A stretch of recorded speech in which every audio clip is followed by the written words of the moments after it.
Morning, everybody. Welcome to office hours for October. Oh my gosh, I can't believe it's October. Hope everybody enjoyed their week off and their Columbus Day / Indigenous Peoples Day. It was lovely weather, so unlike today. So today we're going to be talking about lots. This is actually very underused part of the system because I know a lot of folks don't really use it just when I've popped in and out of people's systems. It's a very useful section of this. And it is, you actually don't need to use it. It's not vital. I find it very helpful for a couple different things.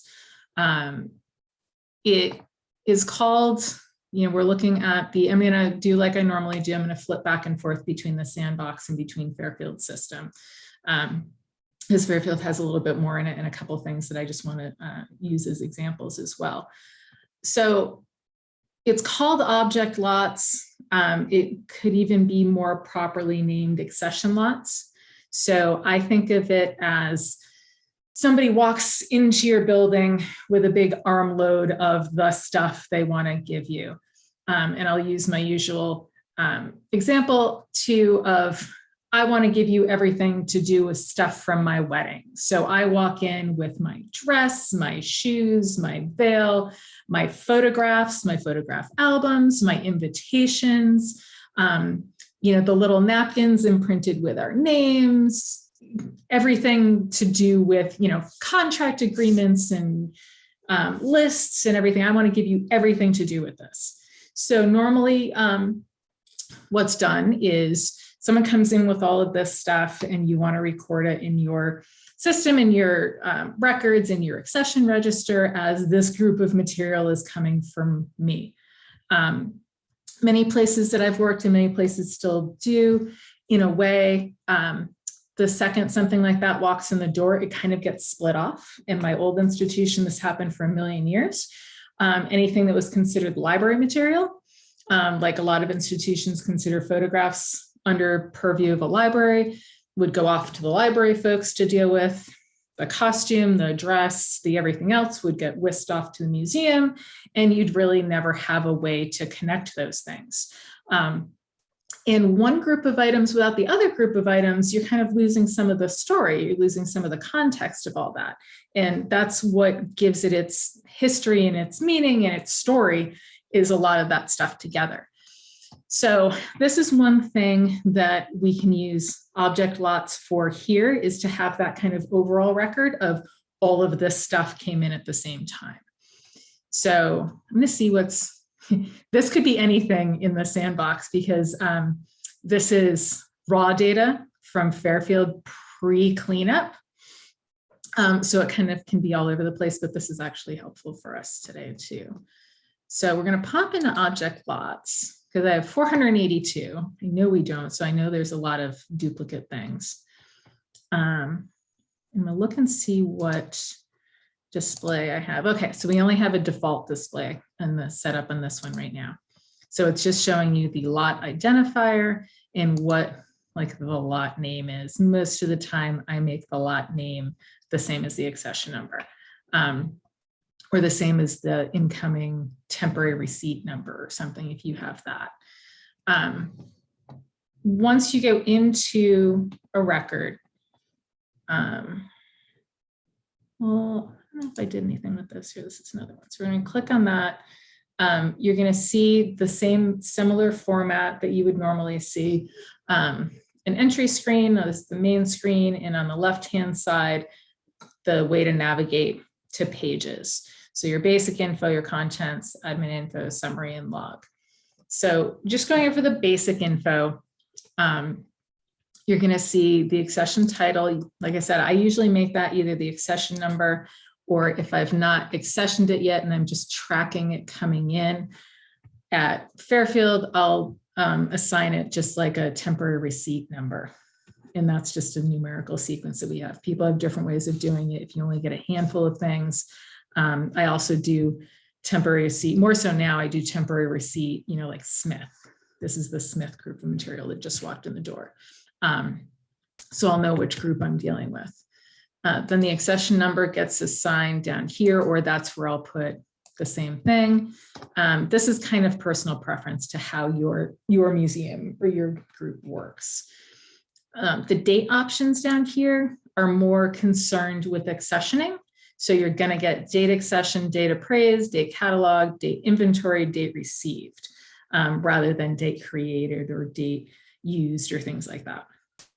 So it's very much more of like an accession-y acquisitions kind of thing. Related entities, you also get some different options on this. I'm just going to mess with this. I'd love being able to just mess with random records and not have to worry about changing anything wrong. So I know Mickey Mouse is in here as an entity.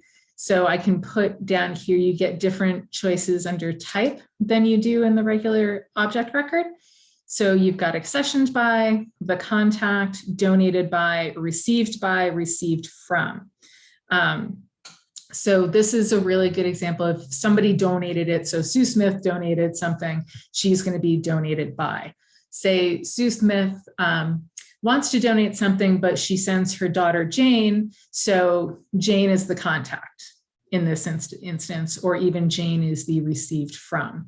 This happens a lot for me with old records that I'm trying to put together and going through my old accession registers.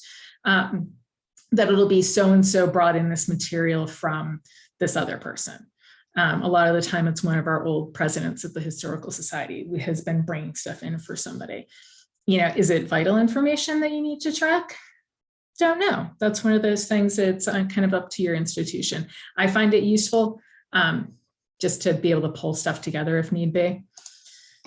The credit line is here and gives you the opportunity to put in what the actual official credit line is that somebody wants as you're going through and doing the paperwork. I usually let the person choose their own credit line with a little bit of guidance. And the credit line is something that is also in our deed of gift for them to look at and approve. So I will usually suggest, nicely suggest, and fill it in for them on the deed and tell them they can change it if they want, and just make it a nice and simple gift of Sue Smith. Some people will want to take it a little bit farther and say gift of Sue Smith in the memory of her great-great-great-grandfather, George Smith, who was the founder of the town of Thomaston and, you know, was very important to the town and all of his, you know, subsequent heir. You know, they'll make it something really long and lengthy, which I try to avoid because I don't want our exhibitions people to yell at me. And I have sent stuff to past exhibition coworkers and say, I'm so sorry about this credit line and I feel bad for you having to put it on a label if you ever exhibit it. So I guide them towards that, but they can put whatever they want. In this case, so for curatorial description, I just do a brief list of what those items were that came in. And I'll just say, lot of material related to Diane Lee's wedding, including, and just list things, just so I have an overall list of where something is. This is also good down the next fields for deed of gift sent, deed of gift signed, so you can track if you've sent this out to a person, if they've signed it, if there's any specific instructions or restrictions. I really try to not ever take anything with some sort of restriction to it. And that's a decision for your institution, if you want to do that or not. Sometimes it makes sense to do that, but you don't want to promise something that it's going to be a hassle for you or your successors to do for them, especially something like this must be on display at all times. That is kind of something we really can't do. You know, unless it works for your institution, then I would still be careful, because 10 years down the road, somebody can say, I can't believe they agreed to this. What were they thinking? Now we have to have this ugly portrait up in our lobby all the time, something like that. And then just general notes down here is, you know, general notes field for everybody, for whatever you want, because I love notes fields. Popping over under contents, I didn't want to change anything, so I can leave. This is where your related objects and your related archival collections show up once they're created. So we can see that under this lot, I just have one sampler. And notice the gift number up here. So we use the 3-number system in Fairfield. So it's listed as the lot number. The accession number assigned is 2019.5. So that just gets that overall one. And then as we add items in, we'll add numbers to it. So 2019.5.34 has already been assigned to something. So we can go in and assign other numbers as we go and add in. This also makes it really, this number system also makes it for objects, makes it really useful for going through old records of things you have. So if you find something that you got into your collection in 1934, you can add a new number at this point in time. So you can say, okay, I'm going to say this is 1934. I know that 1934 goes up to .4, but I'm going to add 1934.5 as a group of material that came in, and then you can assign numbers as you go. It really, you can plug in old holes and add things in. So you're not using like a consecutive number necessarily. This is if you haven't got a number system in place necessarily. So if you got an archival collection in here, you can relate that there as well. I think I've got a couple in Fairfield that we can look at. The admin info, same types of stuff you see on the objects and in the other facets. So accession status, this one, you can change to accession, to non-accession, pending accession, potential acquisition. So you can even put something in that you may not have yet and just say that, start tracking it now. This one I was gonna, we can say we're considering it a pending accession because we haven't gotten the signed deed of gift back yet. This is all in theory because this is the pretend system. Once we get that signed deed in, we can change this to accessioned. Non-accessioned, you can always use if you're taking something in as a prop, but you want to be able to track it in the system, or if it's something that's going to be like an education type thing that you're going to hand around to all the kids and let them touch it and feel it when you have classes in. So you may not, it's not going to be kept to the same level of standard as an accessioned into your collection object would be. So you can mark it, you can still have it in here and just mark it as non-accessioned. Record status, the same thing that you always see, completed, editing, complete, all that. I'm going to say editing in progress for this. And then not accessible to the public, accessible to the public. We don't have lots really show up in the public portal at this point. So just leaving it as not accessible to the public is fine. Updated by, if you want to track it to say who was the last person to put input information, you can always add it in there. So it says legacy system from a lot of the old systems, but I use this as current as well. To just, especially if I've got interns or volunteers working on something, they'll update the record and they can go in and put their name and the date. So we know the last person to look at this.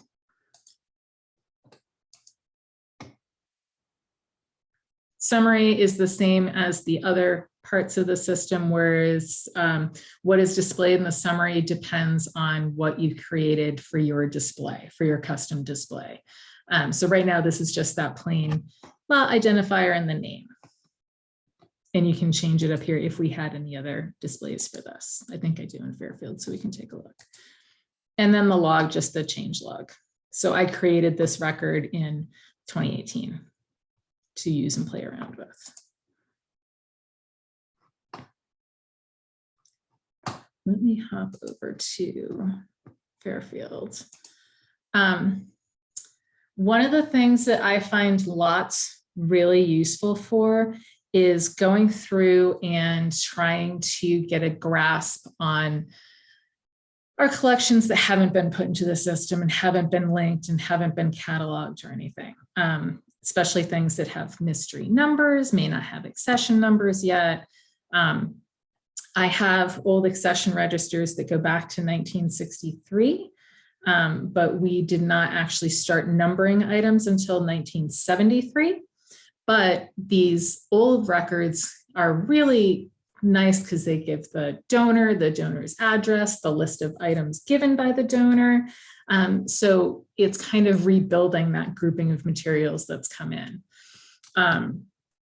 We have a weird numbering system in our place for some of these items. There were phases, you can see it in the numbers, you can see it in the accession registers, where they just decided that because of an exhibit, they needed to slap some accession numbers on things. So there's a backlog in, and I'm telling you this mostly because a lot of this may sound familiar to some of you. There's a lot of items in 1974 that there's not really a lot number. It just is 1974.30, not even a .0 or anything else on the end, 1974.31, 1974.32, and they just went down the list and just added everything in. But some of those items, when you look at the object, they have these really teeny tiny annoying tags that say gift of Sue Smith.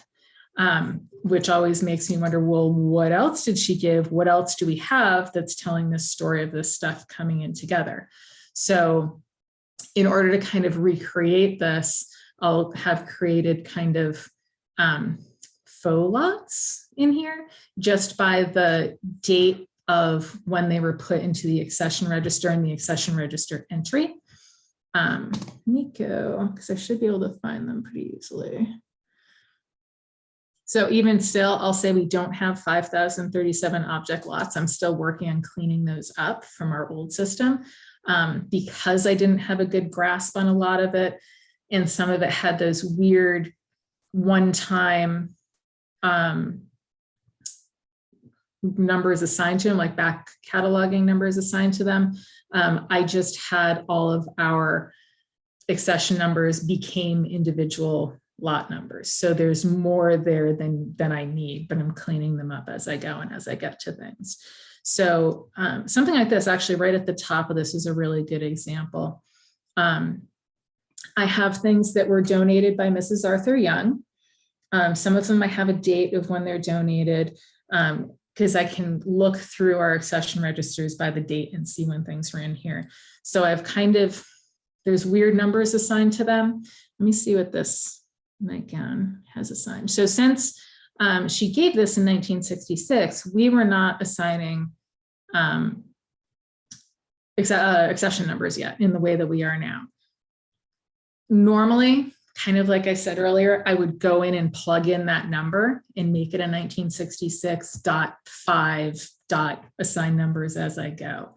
But we didn't do that. We have a weird, if something doesn't have a number, it was given a 1969 number, no matter what. I'm unclear of why necessarily, but so it's too big of a project for me to take on being part-time at Fairfield to make sure all that gets cleaned up. So I'm just leaving them with whatever weirdo numbers they have, but at least I'm grouping this together under a lot record. So if I go into this record,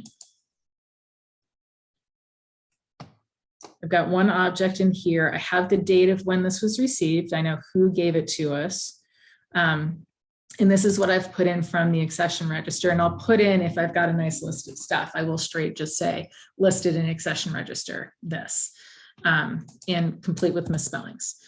Wedding dress circa 1912 in white watered silk with net and lace trim, poor condition. That I might have gotten off of the tag or off of something else as well. So I don't have any deeds of gift or anything from this, and that's nothing I can really deal with at this point because this is 1966. And I've not really gone too much into this dress, but if I go into contents, this is contents of the lot. I can click on this dress, nightgown, sorry. And I've actually just given it an odd, oh, I think I'm still wrestling with this, that's why. Because there's a nightgown as part of that wedding dress set, that wedding set, and I haven't pieced all of it together yet. I just have like paper records in place. So I've given it that lot number and then just said nightgown rather than trying to assign it an accession number at this point, like a real accession number. But I have a lovely record of the nightgown. do I know where it is? Oh, I even know where it is. It's very exciting. I know who gave it to us. So then I can also use, we've popped over to the object record. So I can put on this that there was an object tag that read all this, that she's from Southport. This is when we got it from the wedding trousseau, which apparently we got all of it. And I've put notes for myself about why this is where it is. So if I cancel, I should go back to my lot record. Go back to this. So your lot record will show up over here if you've got them attached, and it'll say part of lot this. I'm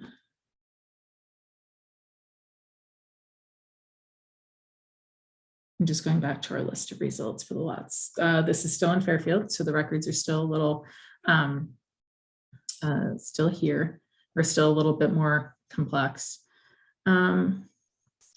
See, we also have a lot of these weird X numbers at our place. So that's what a lot of institutions traditionally, just if they didn't know who or when something came in, gave it an X number.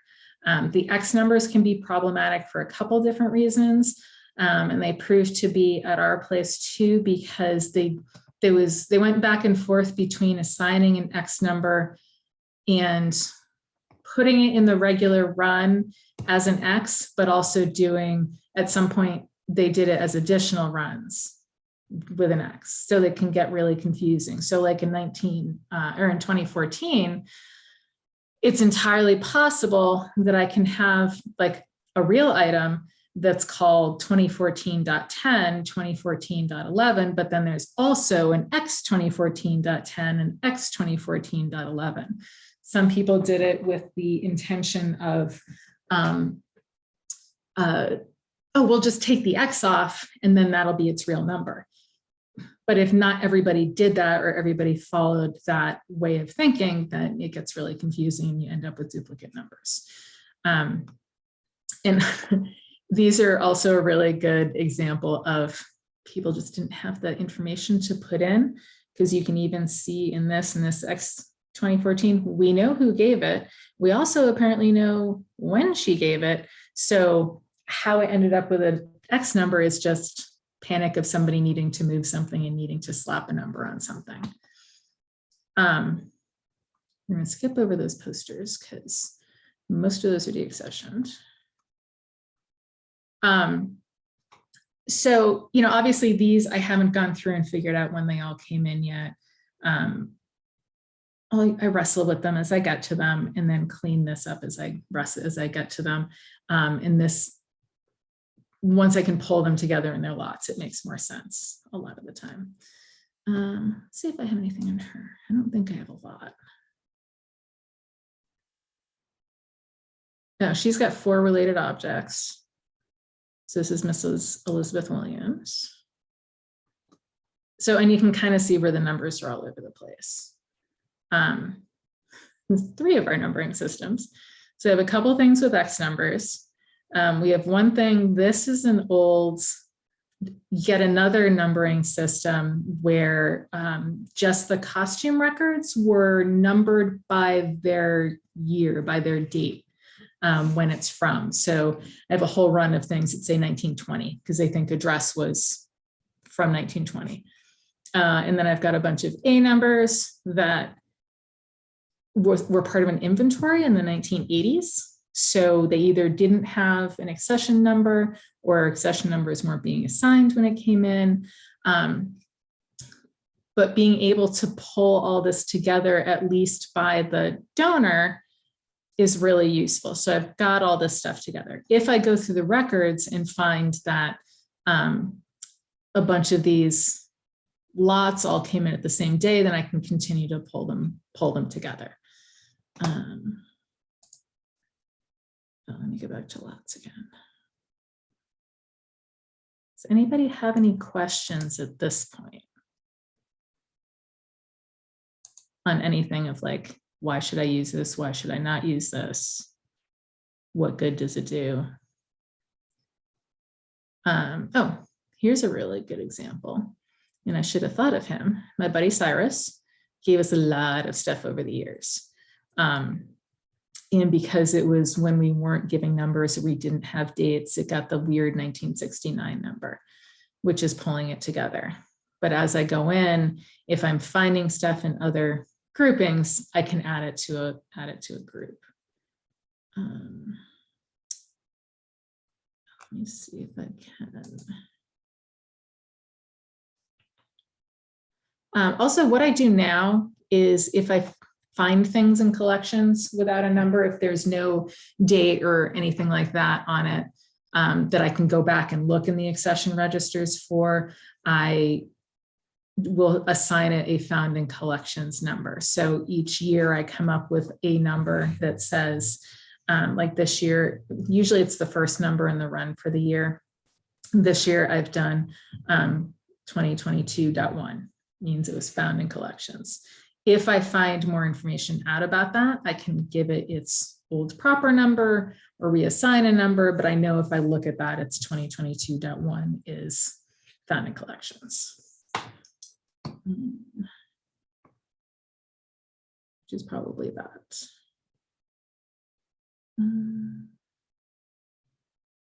Looking for filled in names. I have to go the other way, I think, and go past the X's.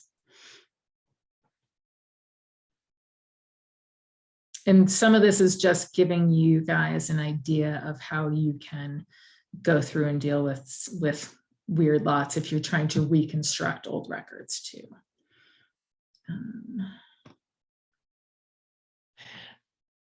Can I ask a question? Of course. So we get a box from someone. Mm-hmm. Inside there's books, photographs, say a plate or, you know, some other objects, and maybe newspaper clippings. Sure. We assign a lot number to that and then to start, right?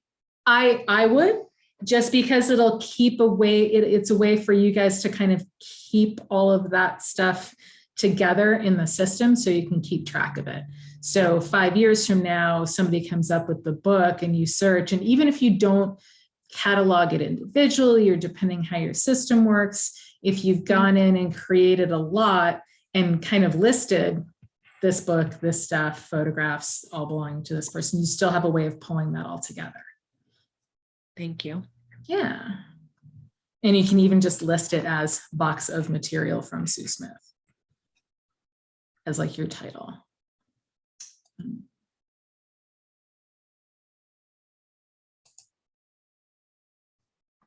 This is the problem with all my X's too,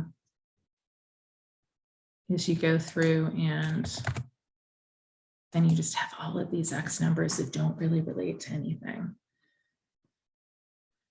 So this is how I can show you the example of how some of our things came in and how our old numbers were. So I'm still working on cleaning up. Everything had filler zeros. Some things were given extra numbers. So this lot identifier, I don't need the extra zeros on it because it's its own thing. As a lot, you don't need to have that in there. So I've gone through, and this is part of like a kind of getting to know my collection and going through and cleaning up a little bit, is I've just gone in and I get rid of the stuff that I don't want as I'm cleaning it up.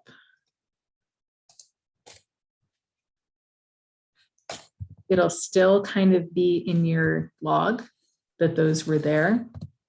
If you ever need to go in and search for something and say, oh, what did this used to be? You can go in and find that. And this is, some people want to keep leading zeros, and that's perfectly fine. It's however it works best for your institution. It just, in ours, was getting messy. And sometimes the object was painted or had written on it the number with the leading zeros, but most of the time it didn't. And I felt that kind of created more confusion. Plus, if you can write on something that it's 2006.3 versus that it's 2000.6.003.000, then I mean it's better and less messy and takes up less space on things.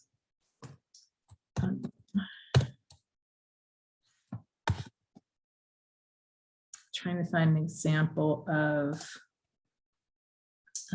lots. Oh, this is actually exactly the one that I wanted. So for instance, I had this group of women. I think they were related. I want to say they were sisters or sisters-in-law. Gave a bunch of stuff to the museum at different times. And I've been trying to go through the accession registers. And I will say I am lucky that I have those accession registers that go back to that. The museum was, our museum at Fairfield was around since 1903. And I don't have much, I have scraps of stuff. I don't have a full accession register until that 1963 date. But I've been going through and I can find it. And I know these ladies gave this in 1969. So I've actually dated, and they gave a couple things in 1969. So I've dated it and made a lot identifier like with their name and date. So I can go back and see it, that they gave a corn stalk cutter, a two-handed crosscut saw. That was in 1969. And then later on that year, earlier that year, they had given a corkscrew, a seed drill, a scythe, a milking stool, apple core, another apple core. And then I've also love the really skinny thing. Let me go into it so I can see the actual note.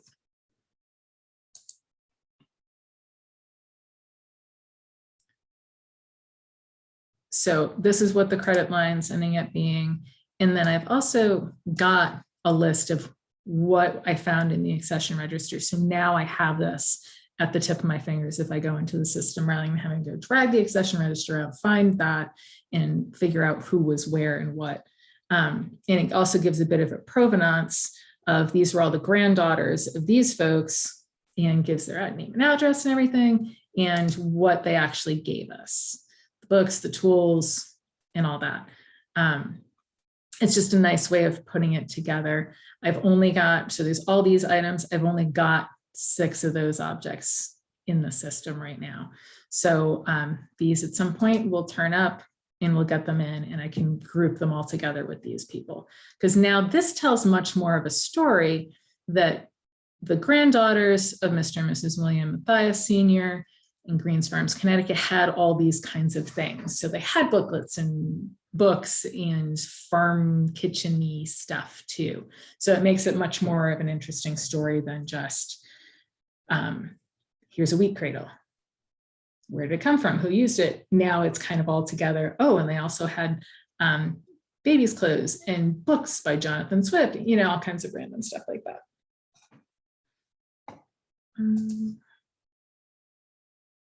Yeah, and here's, oh, and you can see some of the odd numbers with this too.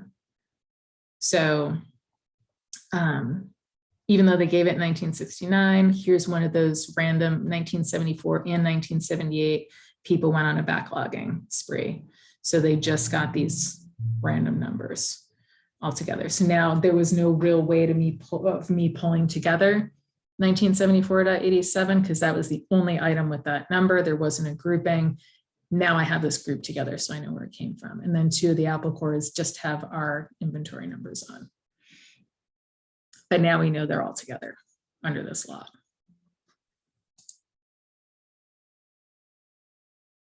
So any questions from anybody about why you should or shouldn't use it, what you can use it for? Does this make sense? Does this make things more confusing? I have a question about loans. Mm-hmm. Well, would you use a lot for a loan? We have a couple of long-term loans. By long-term, I mean going back to the 80s. Mm-hmm. You definitely can. You definitely can do that. And that would be actually a pretty good use of it. So you can pull it all together. Because if you don't have an accession record for it, which you should, in theory shouldn't, although long-term loans get accessioned all the time, unfortunately. Yeah, you can totally do that. And I would just put it in as like loan right up in the front for your accession title, your accession number, and just say loan. And you can totally list stuff there. And if you have them in your system, it's a good way of pulling them all together. And it gives you a good place for that restrictions thing on there as well. Let me get back to lots. We'll go back to this part in a second. But that's a really good part for this, like instructions, restrictions, notes thing, that you can track what's going on with this loan, whether you're going to keep it in perpetuity, whether you want to try to return it, anything you want to do is a good place to kind of document all of that here.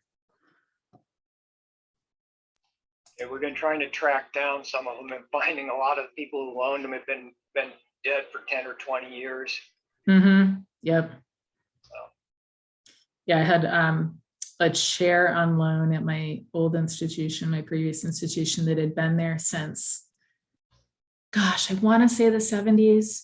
And it was a relatively like important piece that we couldn't just say, we'll just keep it. And I found out probably 3 years after I left, my successor, they found the heirs to this thing and finally returned the chair. Like, oh my gosh, I'm so impressed with you guys that you were able to track them down and like get this back. It would have been nice to keep. It didn't 100% fit into the collecting policy. So it's good that it went back, but I'm impressed at sometimes that people can track that stuff down. I have a group of staff that I need to track down too in Fairfield that I haven't tackled yet. Okay, so looking at, I just wanted to show you guys this too. And now that you said that, I may just put a lot together of all of her stuff too, because I don't think I have her things all grouped together. Like I mentioned with the back cataloging projects, and by the way, this kind of seems to, and I'd be curious if anybody else finds this, it kind of seems to happen at particular years. And I only have a sample of my 2 museums that I've been at, but both of them have a big run around 1974 and 1978, and also around 1985 and 86. So I don't know what was going on in those years that suddenly people needed to like catalog stuff, but they both have back cataloging runs around then.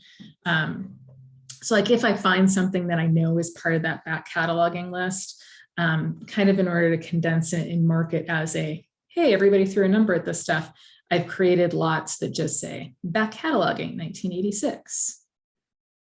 So I can kind of pull all that together. Back cataloging X 2001. So there's 7 objects that I've got listed there. I've also got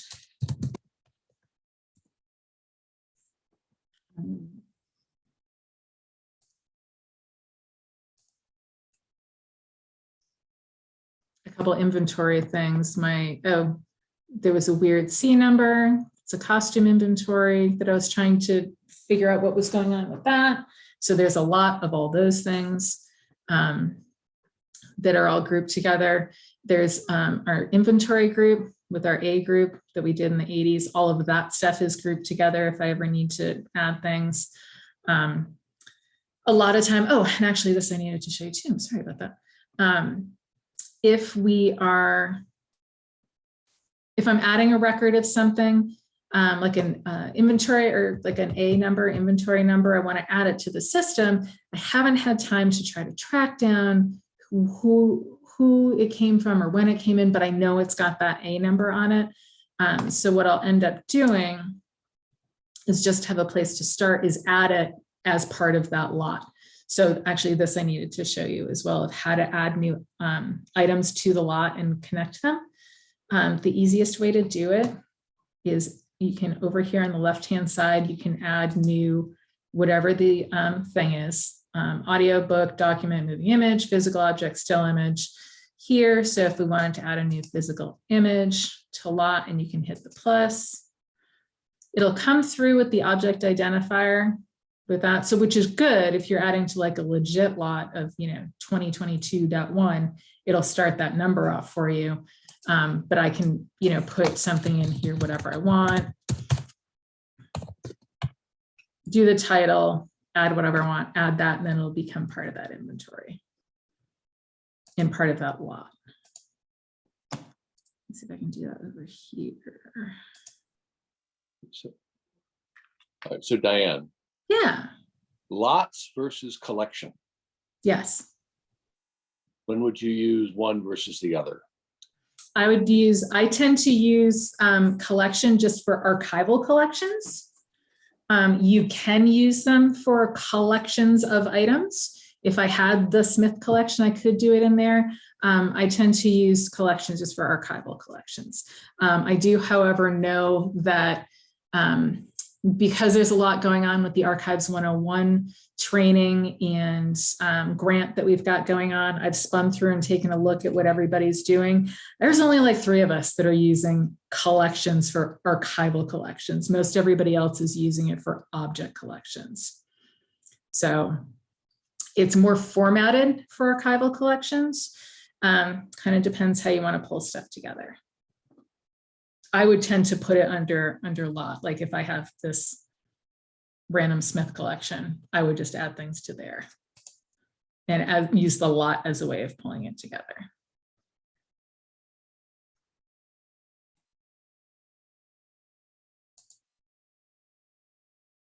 I think these are all like fake ones that I've made up.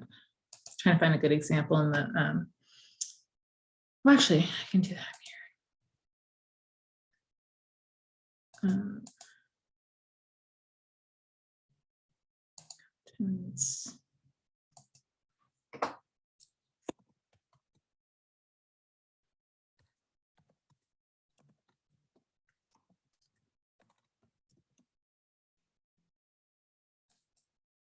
There's not a direct link when you're in the lots and creating that additional thing. That's just creating objects related to that lot.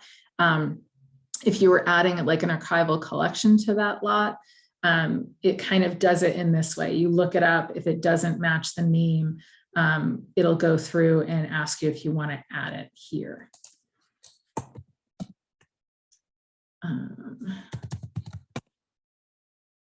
And you can add it as a collection series, file subseries, and all the more archival collection numbers. So you could do that here, and you would also kind of have to save again once you got to that to make sure that it was there.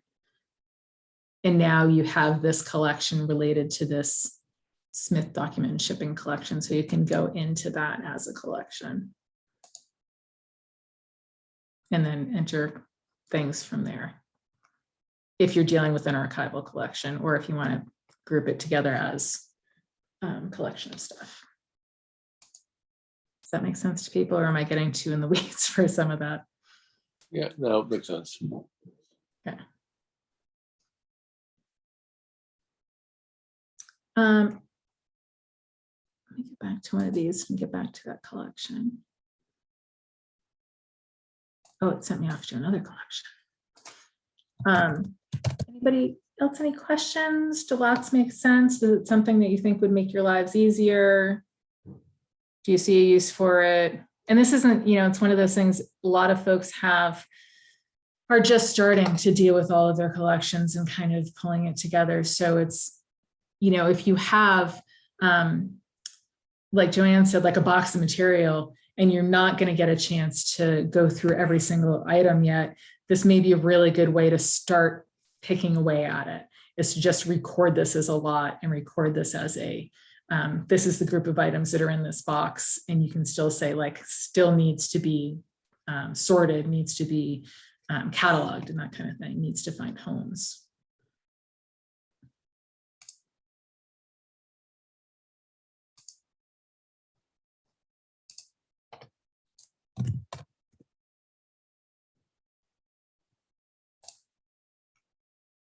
Oh, because I have this. So that's what I'm looking for. Yeah, because you can kind of say this. This is one of my faux lots. It's Sam Smith document and shipping collection. This is the box of stuff that came in, and now I'm going through it, and you can add things as you go. And then see your contents, and put your list of stuff here. Maybe I'll do a faux contents later for future. And this will be your way of saying, okay, now it's accessioned. Editing is in progress. And you can always leave yourself a note in this collection saying, needs to be sorted, numbered, and cataloged. I always on my notes, especially for stuff like this, is just a side note, I sign it and date it. So I know who's making that comment and when they made that comment. So in 5 years from now, I can go in and go, oh, this still needs to be sorted, numbered, and cataloged. Oh, great. And I can put something like that there. It does not have a link to locations. So this may be something that you want to put in notes and just say stored in the garage, you know, or something like that. Individual items, they all have their own locations, but in the actual, just this module, it does not.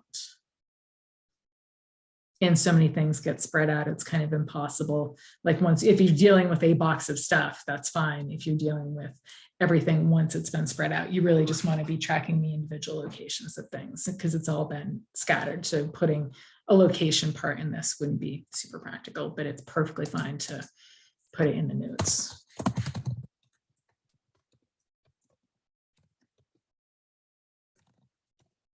So we could just say something like this if we wanted to put a location.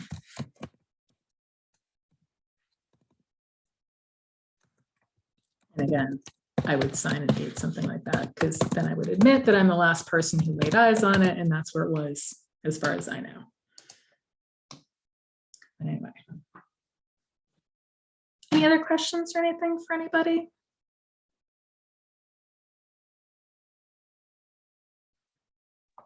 Nope, Stop I think I'm good. recording.